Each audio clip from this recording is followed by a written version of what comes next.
If you are a federal employee who got a RIF notice, then heard that Congress had paused it, but now your agency is saying, no matter what, we're going to go forward anyway, and you're still out the door, you're not crazy to feel like something is deeply wrong here. My name is Sean Southworth. I represent federal employees and applicants nationwide at our firm, Southworth PC. I want to talk you through what state and some other agencies are doing. May very well be illegal, just the arguments that might occur and why you should probably not just quietly accept it. So here's the big picture in plain English. Congress passed a funding bill, a continuing resolution that says no federal funds may be used to initiate, carry out, implement, or otherwise notice a reduction in force for the duration of that law. Not just don't start new layoffs. Now the agency is claiming, oh, well, didn't mean what they actually said, right? So it says don't initiate, don't carry out or implement, don't even notice a RIF to reduce the number of employees in any federal department or agency. So there's a live debate here, but maybe won't go well for the agency. Despite that, we're getting agencies like state, SBA, SSA moving forward with RIFs that were noticed before the shutdown. They're saying, well, we sent the notices months ago, so we're actually in the clear. We're not initiating anything new. We're just finishing the process, and hey, congressional intent didn't mean to bar these. But then there's the plain language of the statute. So from a legal perspective, that's where the alarm bell should go off. Because firing you is not some magical cost-free paperwork varied. HR time costs money, processing separations costs money, issuing SF-50s, calculating severance, adjusting payroll and benefits. All of that's an expenditure of federal funds. And Congress didn't just say, don't start new RIFs.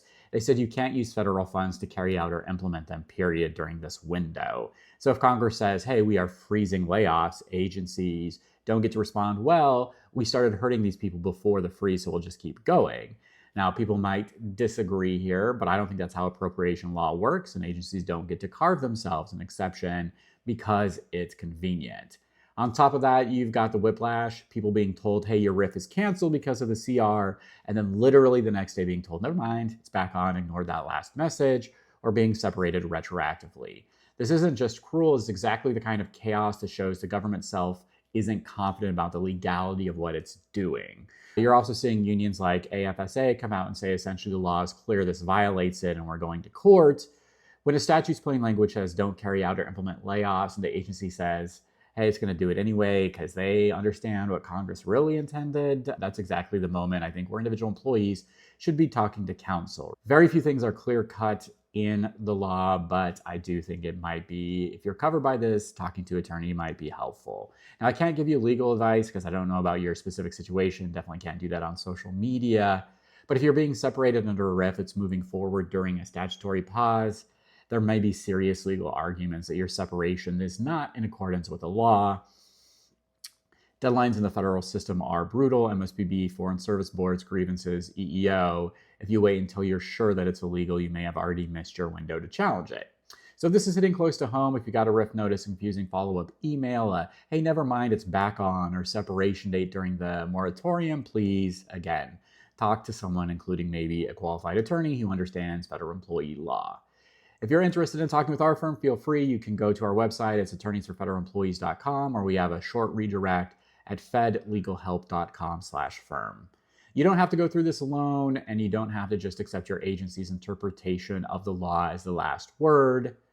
So let me leave you with a few questions to chew on in the comments. If Congress says no funds to carry out or implement RIFs, do you think agencies should be able to finish any layoffs already started? Would you like some more information on the plain text of a statute versus congressional interpretation, how that could go in the legal world? Do you trust your agency's lawyers to be neutral, or are they incentivized to defend management's plan no matter what? Isn't that actually what they're paid to do and their obligations? And if the government's basically saying sue us to its own workforce, what does that tell you about how seriously they're taking your rights? So please let me know your thoughts below. Happy to hear those. Appreciate that. Thank you everybody for your support. Take care and have a great day.